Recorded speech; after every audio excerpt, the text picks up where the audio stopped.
Have you ever paused to ponder the significance of the Surah Al-Waqi'ah in the Quran?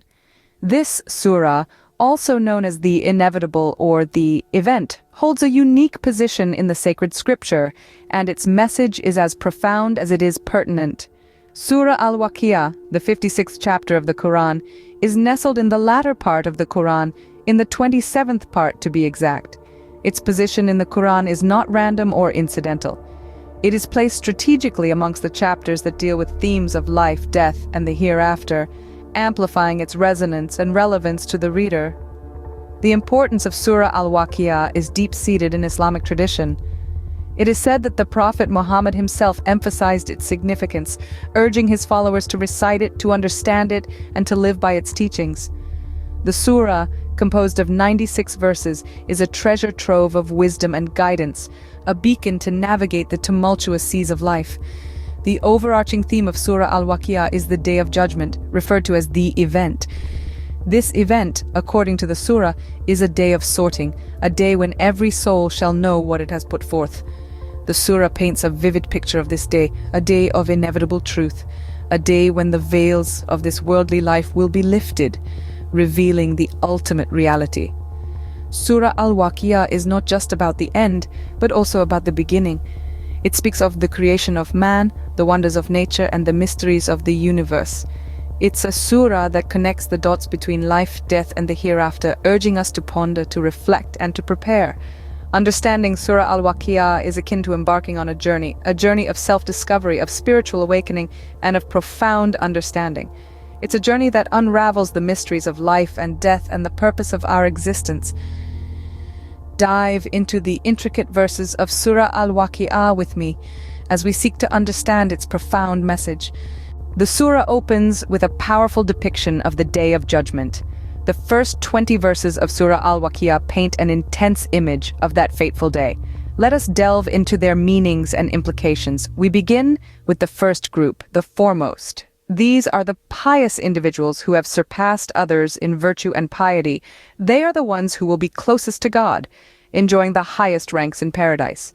The verses describe them as the foremost in faith, signifying their dedication and commitment to righteousness and good deeds.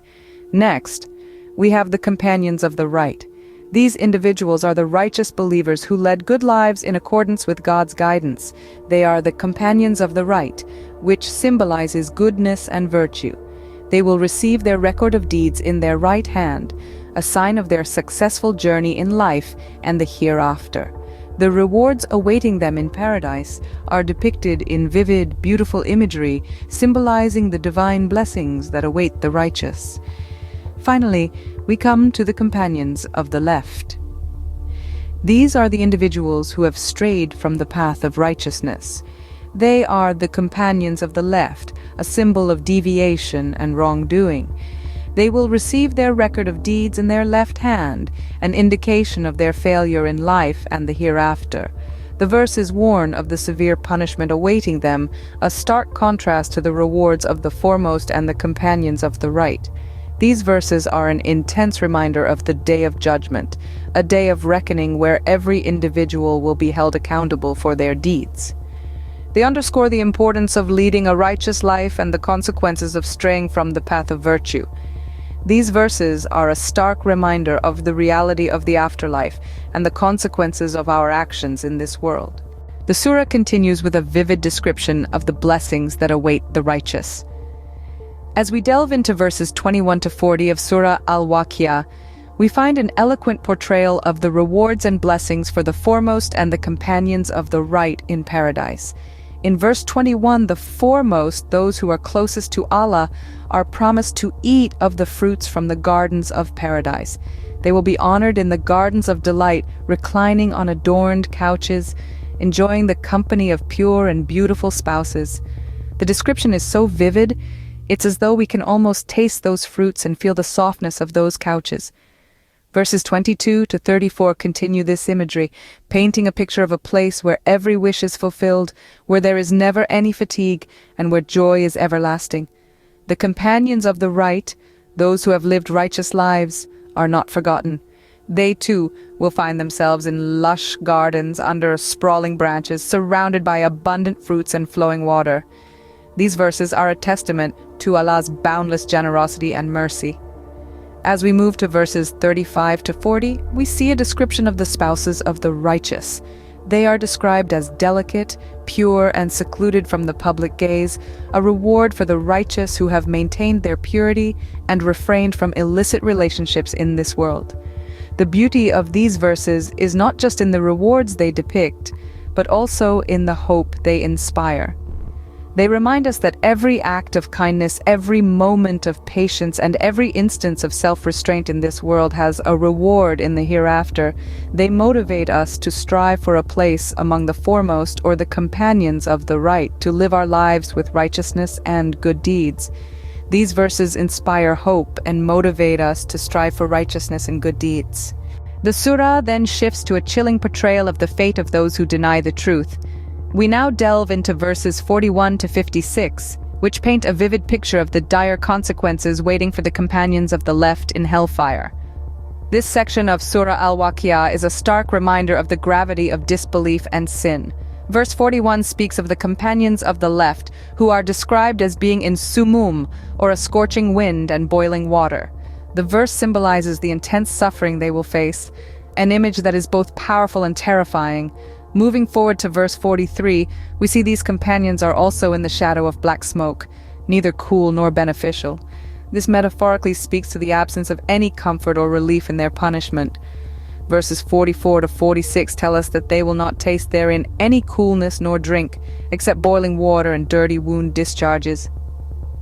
The explicit description here serves to emphasize the severity and harshness of their punishment. In verse 49, the surah shifts to a dialogue between the disbelievers and the keepers of hellfire. The disbelievers ask the keepers to intercede on their behalf, but their pleas fall on deaf ears. This signifies the finality of their punishment and the hopelessness of their situation. Verses 51 to 56 then describe the food of the sinners in hellfire. They will be eating from the tree of Zakum, a tree that grows in the depths of hell with fruits like devil's heads. Consuming this will feel like molten brass in their bellies, like boiling, scalding water. This graphic depiction of the fate of the disbelievers serves as a stark reminder of the consequences of turning away from the truth. It underscores the importance of faith and righteous actions and the dire consequences of choosing a path of disbelief and sin. These verses serve as a stern warning against disbelief and sin. As we reach the end of Surah Al-Waqi'ah, we are left with a profound sense of awe and reflection. This surah, this chapter from the noble Quran, is not just a collection of verses, but a profound message from our Creator, a guide to navigating the complexities of our lives and our journeys towards the hereafter. Surah Al-Waqi'ah, or the inevitable event, is a vivid portrayal of the Day of Judgment, a stark reminder of the transient nature of our worldly lives and the eternal reality of the life to come. It emphasizes the importance of acknowledging our Creator, of living righteously, and of preparing for the day when we shall all be held accountable for our deeds. The surah divides humankind into three groups: the foremost, those on the right, and those on the left. This is a poignant lesson in the consequences of our actions and choices. The foremost are those who strive in the path of righteousness, who commit themselves to good deeds and piety, and thus are promised the highest rewards. Those on the right, too, are the doers of good, promised joy and peace. And those on the left are the ones who turn away, who ignore the signs and the messages, and thus face the consequences. The surah also speaks of the wonders of creation, of the earth and the skies, the plants and the animals, the sun and the moon, as signs for us to reflect upon. It reminds us of our humble beginnings and our inevitable end, urging us to reflect on the cycle of life and death, and to seek wisdom and guidance from it.